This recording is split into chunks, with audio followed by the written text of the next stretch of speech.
Welcome to Scoop of Faith. I'm here with Pastor Mike Lumbard, and him and his wife, Pastor Pam, are the directors of the School of Global Leadership, which is a training school located in Trinidad. And I had the opportunity to join him on a mission trip in Tijuana, Mexico. Yes. Learned a ton from him.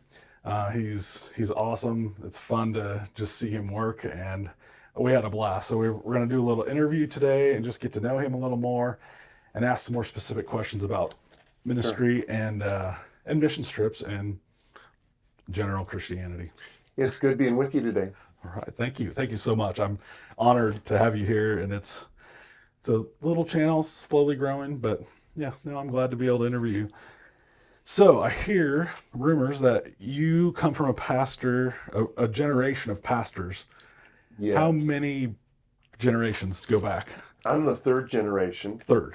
And so two of my sons are fourth generation pastors. So I'm not very good at genealogy, so is that My right? grandfather was the first one on his side of the family that made a clear commitment to follow Jesus. Okay. And on my grandma's side also. Oh, wow. Both sets. That's cool. Yeah. Awesome.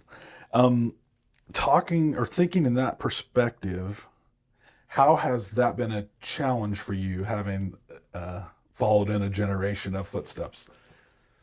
I haven't seen it as a challenge. I've seen the benefits from it. Okay. Because I've been able to learn from them. Right. And see what they did and correctly and incorrectly. So I've been able to learn a lot. So I don't view it as a negative. Okay. Some of the negatives would have more to do with, I think, a couple generations ago, to be a pastor. If you're not a pastor of a mainline church or a big church, you were doing everything you could just to survive financially and things. Right.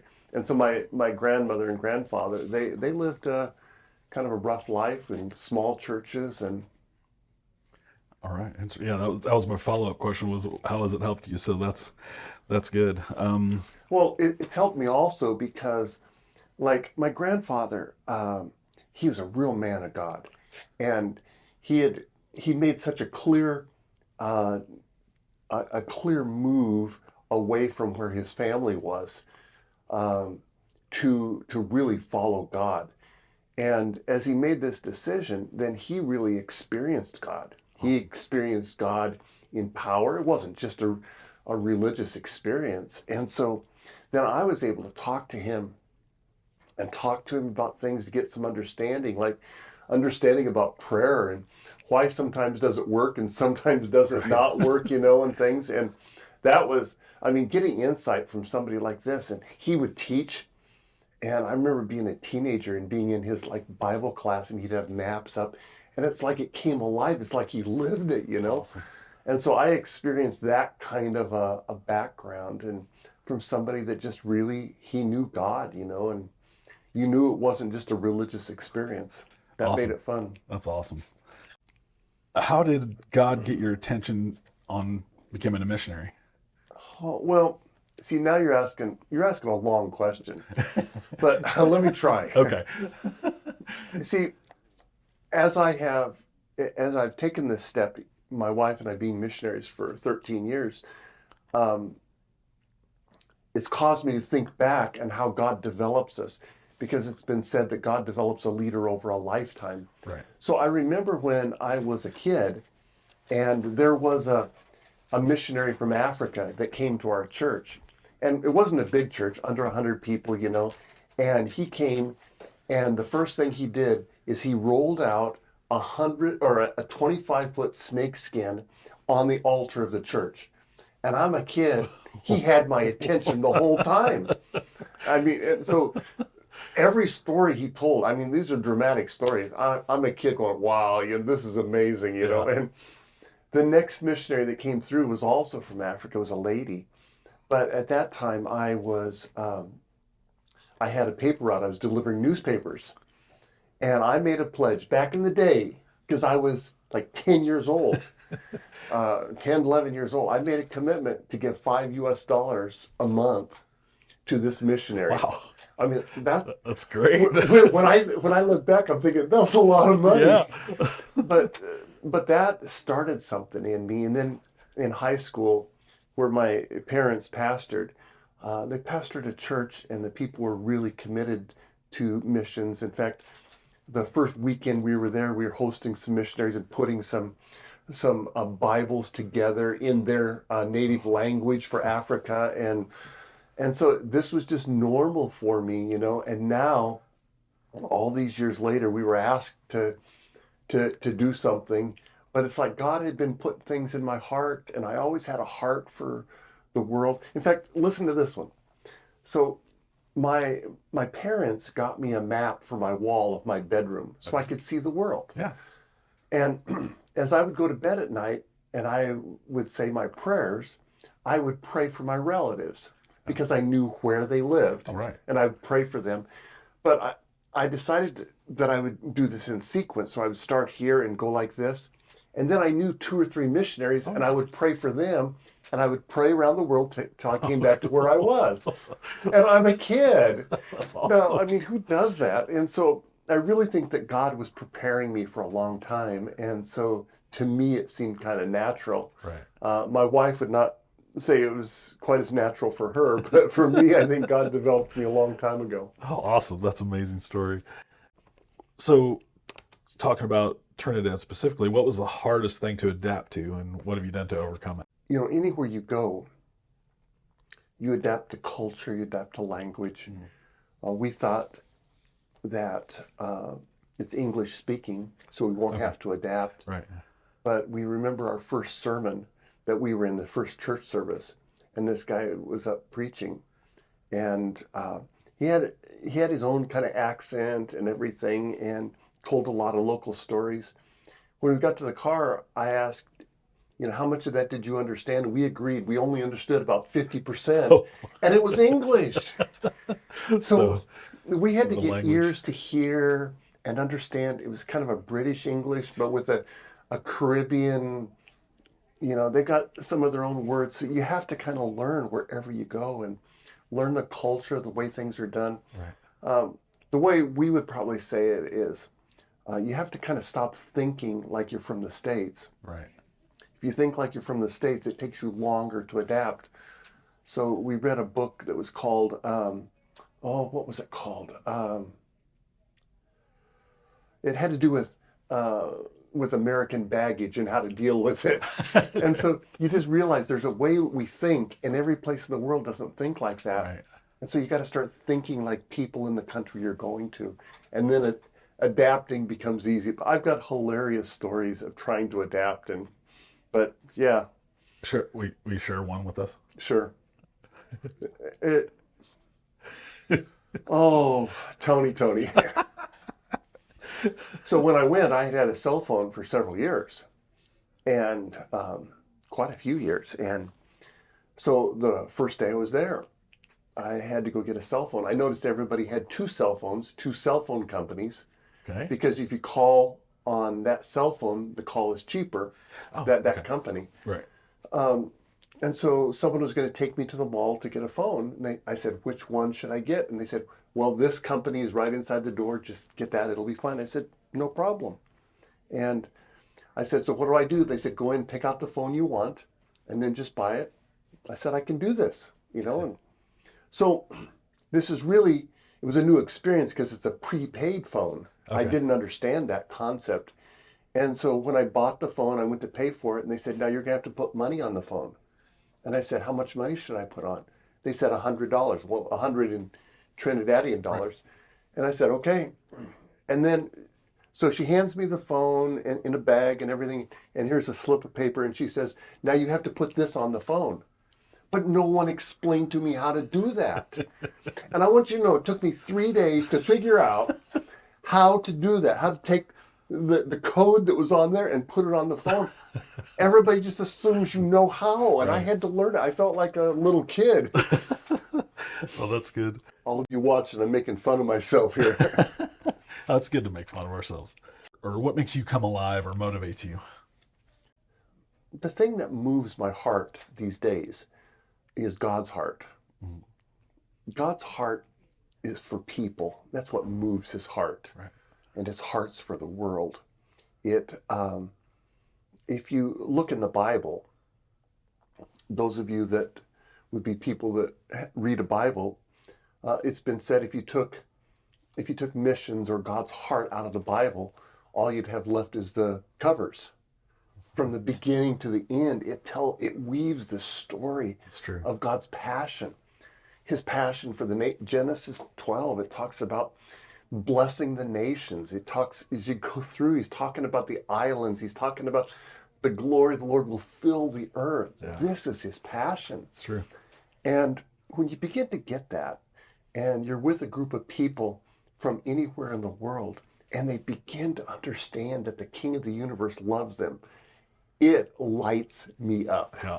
It lights me up. I agree. And so we were in Mexico. When I'm in Mexico and I'm with drug addicts or people on the street, and you just start to pray with them, and they're responding. I mean, something inside of me is leaping because they get it. Yes. I mean, we're not just giving food to somebody. No. Yeah. But rather, what we're trying to do is show them that the King of the universe sees them.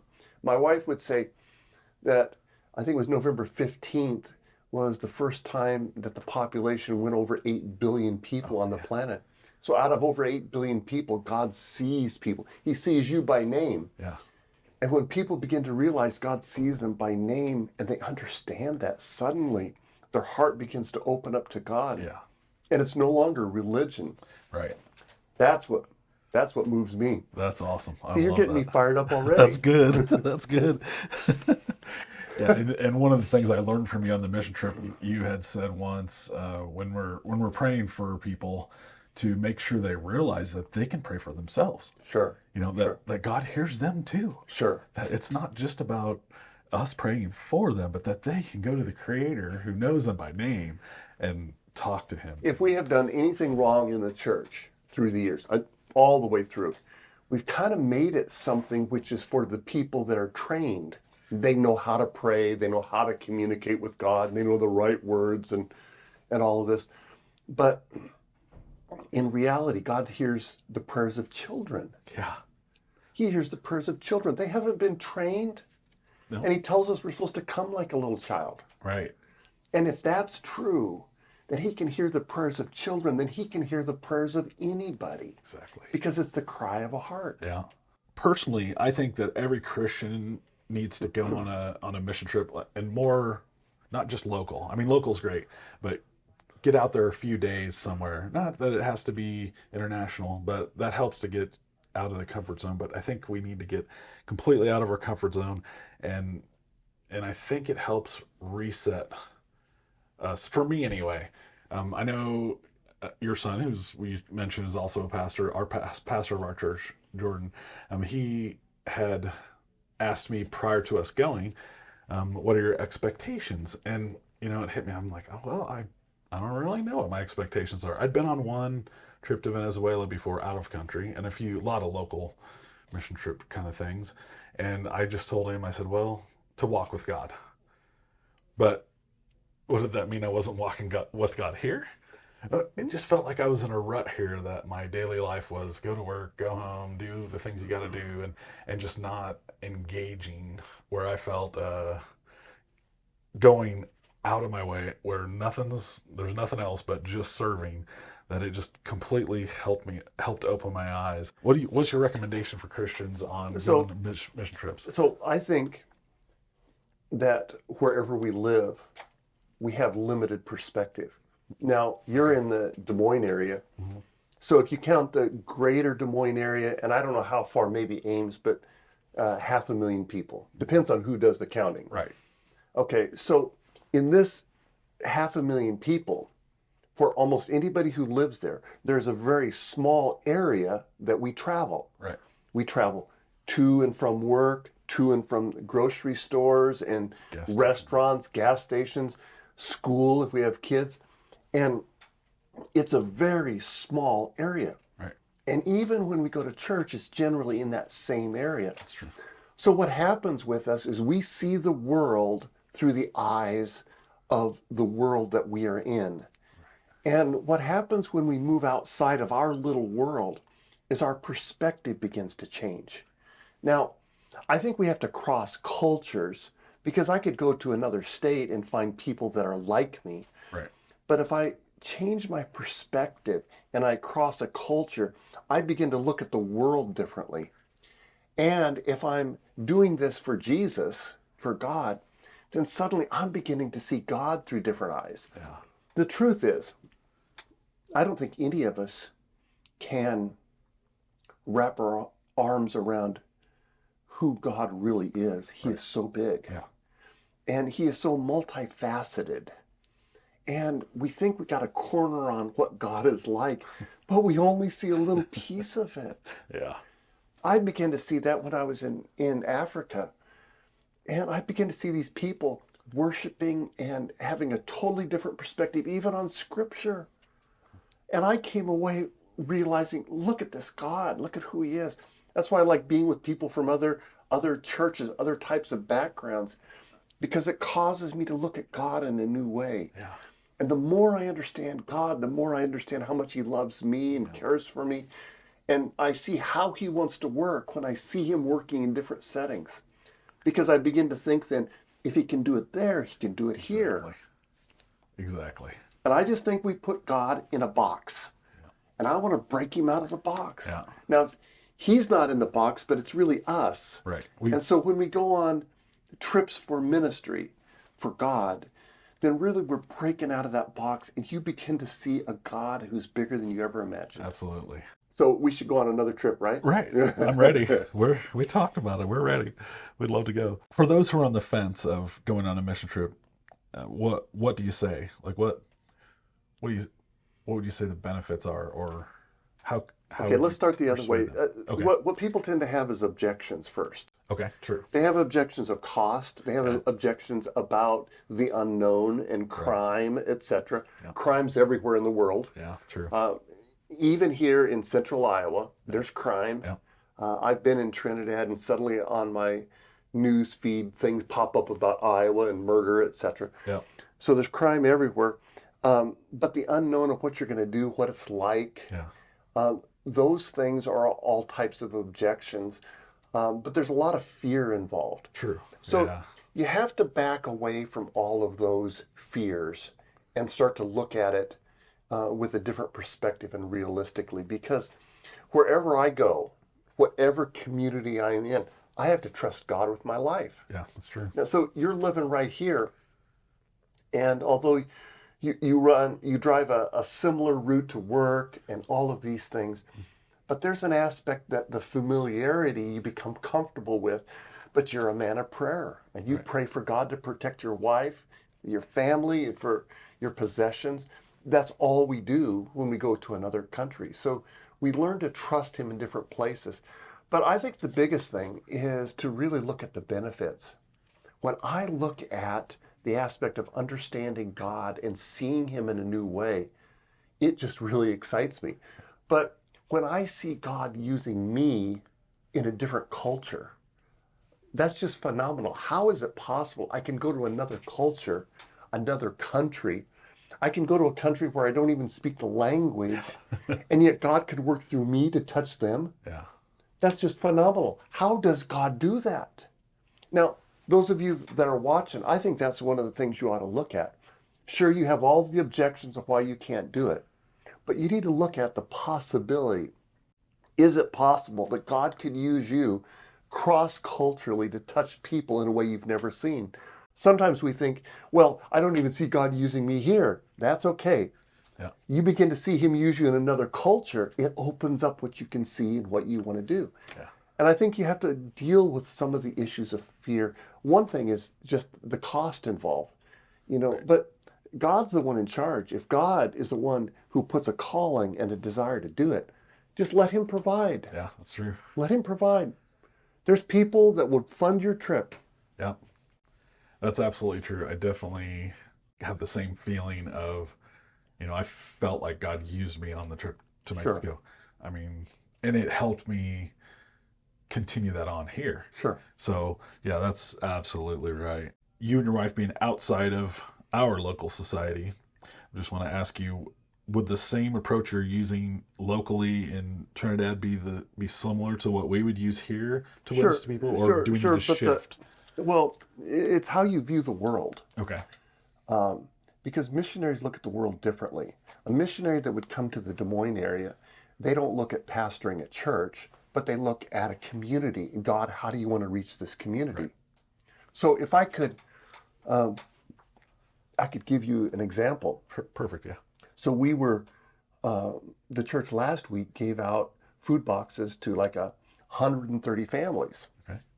And we were praying for these different people. So I'm thinking, these are families in need of food, and we're going car to car praying with people. But there were quite a few people who either couldn't think of anything they needed God to do for them, that's right, or didn't even want prayer. And I'm thinking, how is this possible?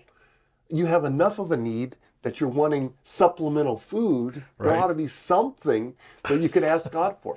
So I came away from that, and I've been going for a few days. So God, how do I present your love to people that don't see a need? Yeah. How do I present the good news of the gospel to people that are self-sufficient, Yeah. that are affluent? And so, but I'm thinking like a missionary. And so you look at the culture, where are the open doors and how do you approach it? I automatically saw, with just the people that came for food, I think if we found the right person, we could start a Spanish church with your church. Absolutely. Yeah. Okay, so I'm thinking like a missionary. So we wouldn't do things exactly the same Right. as we do in another country because this is unique. Yeah. That's And true. so wherever you are, you look and see through God's eyes. What does God see? Awesome. Okay. I got to give you a little more on that. So I think one example is Jesus with Zacchaeus, that little rich guy. Right. So what's crazy about this guy is that he hears that Jesus is coming and he's interested. Now, he's a rich guy, self-sufficient. Rich guys dress in rich clothes. Okay. And no one would let him in so that he could see. He couldn't see over the crowd because he's short. Right. And no one would let him in. When does a rich guy not get his way? True. Normally, they're going to say, oh, yeah, just, Yeah. or do whatever. I'll pay you or whatever. No one would give him room to see Jesus. I think nobody saw that this was his day. But Zacchaeus goes ahead, climbs a tree. When do you see a rich guy climbing a tree in rich man clothes? And so Think about that. when Jesus comes through, Jesus sees him. He did. So I think he sees him, called him by name, and entered his world, came to his house and ate. I think then we have to say, God, what do you see when you drive these streets in the Des Moines area? When you look at people, what do you see? Yeah. Because as we begin to see what he sees, then suddenly we see where the open doors are. Yeah. That's awesome. Love your wisdom. What advice have you gotten from a mentor? Piece of advice you've received from a mentor? You probably had several, but one thing is you have to minister out of the overflow in your life. okay. So you always have to have God doing something new in you, because it has to come out of the overflow of what God's doing, because ministry is the outflow of the overflow of the inflow of the Holy Spirit in your life. Okay. He does something in you, it overflows, and it goes to someone else. Right. Worship is the upflow of the overflow of the inflow of the Holy Spirit. And so what we really want to do then is we have to continually have him doing new things in us. If we don't, we're going to start running on empty. That's true. And you're going to wake up one day and say, I got nothing. Yeah. I got nothing. And so we got to keep having God do fresh things in us and new things in us so that we're always giving out of that overflow. It's fresh stuff. Yeah. Old Testament taught it this way. Old Testament, he gave them manna every day. Every day. But they couldn't use yesterday's manna today. Right. They had to have fresh manna. And sometimes we try to live on yesterday's manna. Okay. And we need to be able to say, God, I need fresh manna today. Do something new inside me. And if that's happening, then there's always something that spills out onto people. Perfect. How do you currently work to deepen your faith and to keep that overflow coming? Okay, the first thing I do is I have a consistent time. I'm not a disciplined person by nature. Okay. But there's things that you have to do that you have to be disciplined in. And so I've got to have regular time with God. Mm-hmm. And so I have regular time in the Word. Now, 2.5, 3 years ago when I was in Africa, my Bible fell apart. And so I couldn't use it because it was falling apart. So I started using my Bible app and preaching from my phone and things like this. What I began to find is I always had my Bible with me. Right. And so I began doing all kinds of things, from using devotional plans, but reading through books of the Bible, I read through the whole Bible, just taking books and going through it. But there's a consistency in I just have to get that done. It's not a guilt thing. It's not this thing like, oh no, if I don't get it done. It's more like I used to say, I have to have that hunger inside that I want more of God. And that's what I would look for. That sometimes when life gets heavy, it's hard. Yeah. But I need to have this hunger on the inside, so I cultivate the hunger. If I did something right now, and if those of you who are watching were in the room with us, if I brought in a pizza, piping hot pizza, and just set it there, you and I would be smelling this pizza. And it wouldn't take very long. Suddenly, we're going to say, we're going to put this on hold, and we're going to have some pizza and come back to you. Right. Because just the smell cultivates that hunger. Yeah. I have to do things that cultivate a hunger for God, so that I'm wanting to be with Him. Right. I want to be with Him. Yeah. I have playlists on my phone, so that there's different things. If I'm in a difficult time, I want to get into the presence of God. If I need victory, I've had a playlist that just victory, that within one or two songs I'm going praise the Lord, Yeah. But I'm doing this not for anybody else, but I'm doing it for me, so that I know how to cultivate that hunger and maintain this hunger and this presence of God in my life. Awesome. So one last thing with that. Yeah. I'm 65 years old. So when you start getting older, and I've been a pastor, I've been a missionary, I worked with churches and missionaries, there aren't as many people around that are like mentors for me. Right. But rather, I'm one that gives to other people. So I have to be intentional to have people in my life, Right. but I also have to be intentional to develop my spiritual life, not based on what somebody else says or does. Yeah. What do I do if I come to a Sunday and I got nothing? I don't have the option of phoning it in, saying, "Hey, listen, I'm not going to be into work today." No, but True. I have to be able to do this, and so there's a terminology that I read years ago, and you're going to like this. It's the terminology called self-feeding.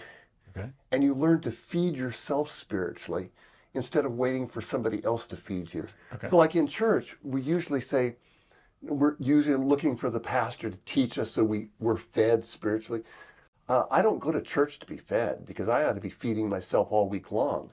Now, they're going to push me to another place, but I have to learn to feed myself.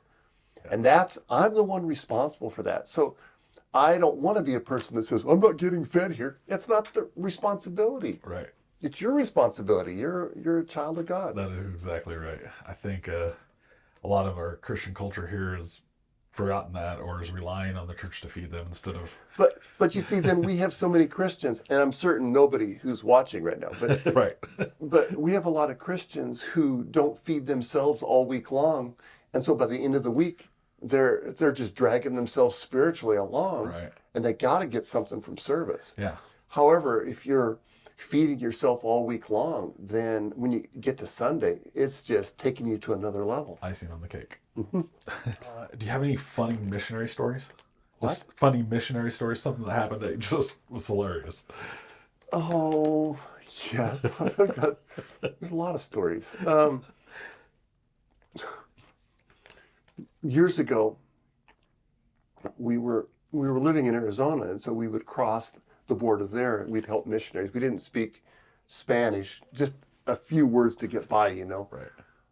Went down and helped at a men's rehab center, and missionary was gone. We'd come help, and we'd speak for graduations and things. And so I remember I always wanted to be back across the border before it was dark.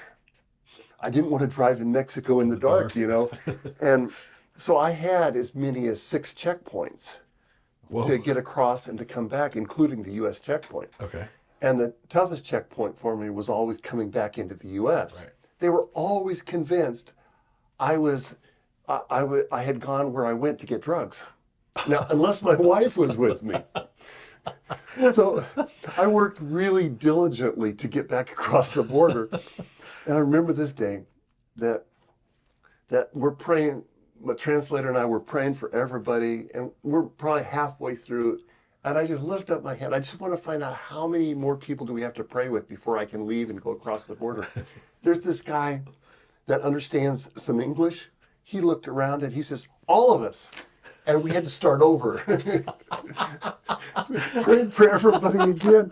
And that was my first time driving in Mexico in the dark. Oh. And so we got stopped by the federales, and these are like 14-year-olds with machine guns. Oh. They have these big fire pots, and it was an experience. And then you hit the border, and they're searching our vehicle because they're convinced that I was dealing Up to no drugs. good. And one time they gave me these handmade women's handkerchiefs to give to my wife. Oh, yeah. And they wrapped them up in this brown like paper bag material and put ties on it. I had it sitting on the seat, and they said, "Well, what's that?" And I said, "It's handkerchiefs for my wife." And they gave to me. Why does your wife need so many? There's like 50 of them. But I got to thinking, it looked like maybe I was carrying drugs in that. Yeah. That's good. So the Lord has definitely protected me a few times. Awesome. Highlight a God story you've witnessed. I'm sure I know there's several, but pick maybe 1 or 2 God stories that you just know. Oh, God, it was amazing. And this happened right before my eyes. There's so many of them. Like, I like finding food vendors because they're not expecting anything. And if I go back to the same place, I just find God opens up doors with them, And so I found this food vendor, and I only stopped there because of the name of the place. Yeah. And I could tell it was from India. And yet I didn't expect their food to be from India. And so I thought, well, they're from India. So I talked to the guy. I found out he's a devout Muslim from India. Okay. And we just started to talk. And so it was Ramadan. And I just said to him, so when you pray, what do you pray for? And he said, well, when I first came here, I was praying for finances because I didn't know how I was going to survive. But now I'm praying for God's will for my life. I said, are you serious? That's what I'm praying for your life. Because it is. Yeah. I'm praying for God's will for his life. He came unglued. He came out from behind the car, put his arms around me and hugged me, says, you're my best friend. Awesome. And the next time I was with him, I said, so when you pray, does God talk to you? And he laughed at me. He says, no, I talk to you, you talk to me, but God doesn't talk to me. And I said, I'm praying for God to speak to you in dreams and visions. He gave me a fist bump, and he said, this is a devout Muslim. He said, I have got to come to your church. Awesome. God just opens up doors with this guy, and least person you I expect. could tell you story after story like that. Oh, Just that's amazing. I love the stories. Where do you see the most untapped potential for growth in Christians? Maybe something that's limiting them, or Yeah, most Christians are self-focused. okay, And I think even in the States, the Christians are focused on what they need to get by, and rather than focused on what God wants to do through you. okay, And see, God doesn't bless me so that I can be blessed, but he blesses me so that my cup overflows, Psalm 23, right, and that goodness and mercy will follow me. That means everywhere I go, there's something spilling off onto other people. yeah, I can't keep it to myself. right. There's just no way. Jeremiah, it was this fire shut up in my bones, I got to get it out. And that's what it's supposed to be like. I think Christians in the States overall, that they're very focused on themselves, their needs. How do I get through life? How do I get God to answer my prayers, to meet my needs, my family's needs? And if we would make one shift, and that is, what do you want to do through me? Instead of viewing us as a receptacle, but view us as a channel. Okay. Then if we view ourselves as a channel, then everything he pours into us is being poured through us to touch other people. It'll transform every single life that gets a hold of that. That's excellent You'll advice. never be the same. When I was in junior high, my uncle, I went up and spent a month with my aunt and uncle in Montana. He was a lumberjack for 80 years Whoa. or 70 years. This guy was a lumberjack, and so we went way up in the mountains, drove all day long on gravel roads, saw one car. We pull up alongside this place because he was scouting some new timber, and things. And there was an old logging camp right there. My aunt goes in, she starts cleaning the dust. She's going to make this home. My uncle says, come with me. And so we go up. He finds this creek and he looks around. Suddenly he finds a place, drops a board in place. And we had fresh mountain water running through the pipes into that logging cabin. It was the craziest thing. But we never once talked about, that's an amazing pipe. We talked about how good the water was. Yeah. And that's really what God wants. He wants to focus off of us and the focus off of what's flowing through us. Yeah. And when you start letting him flow through you, there is never an end to the blessings and the favor that pours through. When you're giving to other people, when you're giving financially, you're giving. You see, he says, even if you give a cup of cold water in my name, some people say, I don't have anything to give. You have cold water. Yeah. But if you get your eyes off yourself and start blessing other people, you are opening the doors for unending blessings to flow into your life. God will touch people through you. That will change every Christian in the States. That's awesome. Great, excellent advice. If you could send a message to everyone in the world, say a text message, what would you say? What would your message be? You only have so many characters, so not the preaching version, but the concise sentence or two. The message that I think that God wants people to hear is that they are loved by God. Yeah. It would definitely not be a condemning thing. No. I think too many times we feel that the message is you're a dirty, rotten sinner and going to hell. Yeah. But in reality, when Jesus met with people who were sinners, they loved being with him. Yeah. And so Zacchaeus invited Jesus to the house. Jesus sat with a bunch of sinners. In fact, he was criticized. Why are you eating with sinners? Well, because sinners wanted to be with him, The woman caught in the act of adultery, neither do I condemn you. Go and sin no more.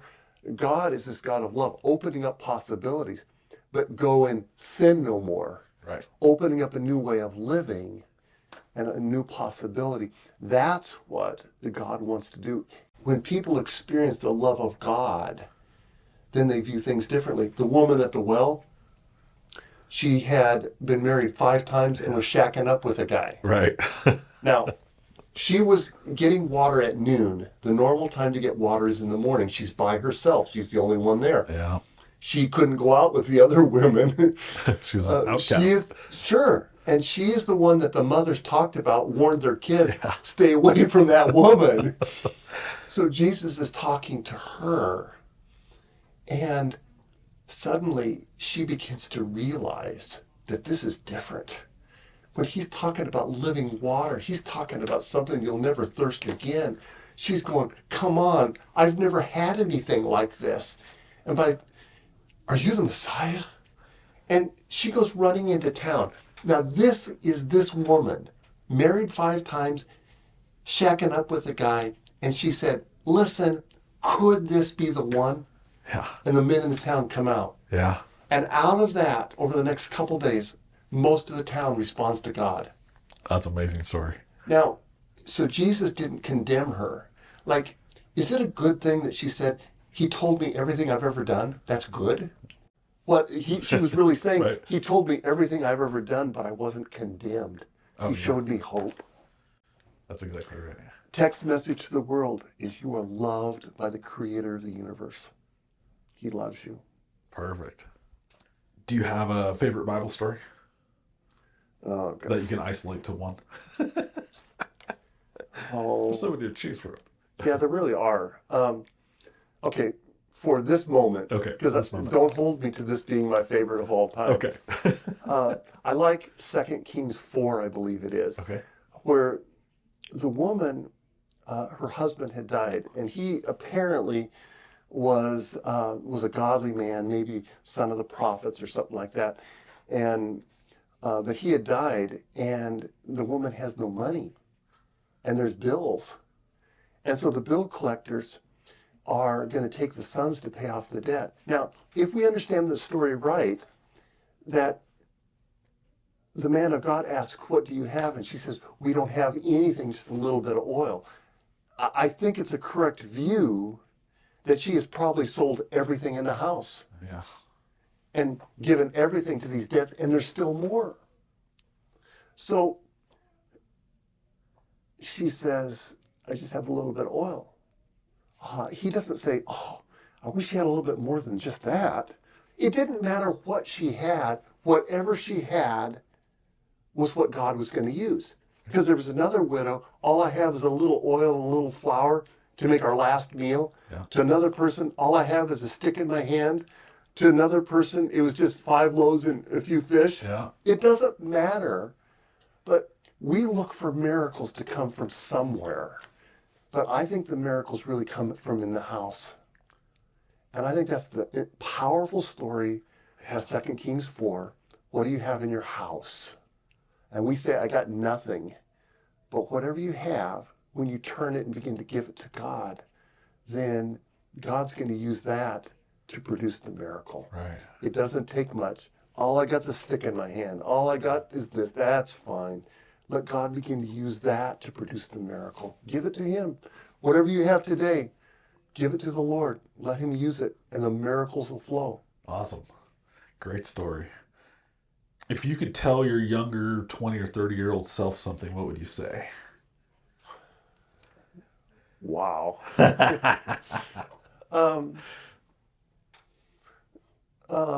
You know, I don't know if this is totally true, but I would tell myself not to be arrogant or cocky. I mean, I wasn't real bad with that, but, you know, I kind of had this idea that I knew it. Okay. And maybe people in their 20s kind of feel that. They know they got it figured out. Well, we don't have it figured out. I think if anything, we begin to figure out what we don't know. Right. And so I think that would be one thing. And to learn to trust God and just let it be this relationship with God. Yeah. It's not the formal stuff. It's not the church stuff. I mean, I'm not saying don't go to church, but I'm saying it's not the religious things. Right. But it's this relationship with him. Everything flows out of that. Awesome. Do you have a favorite faith-based podcast or vlog you currently follow? Yeah, but I listen to things for different reasons. Okay. So I listen to a leadership podcast, Carrie Newhoff. the thing I like is he interviews all kinds of leaders around the world. Okay. Because I'm trying to get mentored to figure out how to be a better leader. Okay. So he interviews pastors, but business leaders, all kinds of things. So I'll tell you one that had an impact on me. Okay. I mean, there's been quite a few. One of them was, what's his name? I think had a basketball operations for the Lakers or something. Okay. Rob Pelinka maybe. But he was the agent for Kobe Bryant. Okay. So he'd known him for years. Huh. And he talked about how the best athletes, that in the off season they don't go on vacation, but they're always perfecting. Everything they do in life is to make them better. Right. So from what they eat to the beds they sleep in, they regiment their lives to be the best. Kobe Bryant knew that everything he did, if he had a good season, by the next season, people would understand how to defend him. And so he was always looking to improve. So he got this call, and Kobe said, "We're going deep sea fishing." And so they went off of South America. They went down in cages where the sharks were. Oh. He wanted to observe the sharks. And what he was doing is watching them in their attack mode to see what he could learn to get new moves on the basketball court. Cool. I have no idea. But he was committed to being the best at his game. Wow. And I began to think a lot about being a leader, and I need to learn from others. And Right. Anything I missed that you want to bring up or discuss? Any questions for me? I was so focused on your questions. I think I would say that if you begin to really follow God, it's an adventure. Yes. It is never boring. Yeah. There are always issues. There are always things you don't know what you're going to do, but that's where miracles come from. And I think we live too much of our life based on what we can see and figure out ourselves. And if we can see it and figure it out, we don't need faith. That's true. And so if we can figure it out and it doesn't require faith, then we're missing the very basics of Christianity. Because if faith is not involved, God's not in it. Yeah. And when the Son of Man returns, will he find faith on the earth? Yeah. And so I think what he's really wanting us to do is to learn how to trust him more. Mm-hmm. Scripture says, faith that is seen, or hope that is seen is not hope. And so we need to live our lives where there's part of our life that we cannot put it together, that if God doesn't come through, that something's going to be missing. Whether it's in our home or family, our business, our ministry, there has to be a tension in our life that we're trusting him for something that we cannot see. Yeah. Something we cannot see. Probably by the time your listeners see this, we're going to be about ready to go to Cuba. We've been trying to do this for some time.